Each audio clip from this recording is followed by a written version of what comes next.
మన భారత పురాణాల ప్రకారం మరణించిన ప్రతి జీవి పుణ్యాలు చేస్తే స్వర్గానికి, పాపాలు చేస్తే నరకానికి వెళ్తారని నమ్ముతారు. కానీ మరణించిన జీవి తన ప్రయాణం ఎలా మొదలు పెడుతుందో మన ఛానల్లో ముందటి వీడియోలో క్లియర్ ఎక్స్ప్లెనేషన్ ఉంది.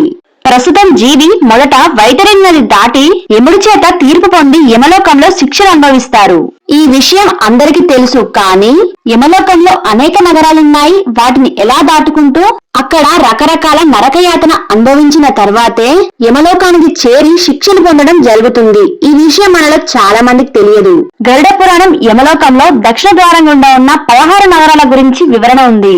ఆత్మ ఏ నగరాల్లో ఎటువంటి హింసలు పొందవలసి ఉంది, అసలు వైతరణి నది ఎలా ఉంటుంది, ఆత్మ తన ప్రయాణంలో పడే కష్టాలు ఎలా ఉంటాయి, ఇలాంటి అన్ని చిక్కు ప్రశ్నల సమాధానం కోసం వీడియోలోకి వెళ్దామా? శరీరం వదిన జీవి ఆత్మ యమలోకానికి చేరే క్రమంలో కొన్ని హింసలను భరించవలసి ఉంది. కొంతమంది పాపాత్మలను యమభటులు అంకుశాలతో గుచ్చుతూ వీపు మీద పొడుస్తూ తాళ్లు కట్టి ఈడుస్తూ లాక్కుపోతారు. కొంతమంది పాపాత్మలను ఎర్రటి నూనెలో వేయిస్తారు.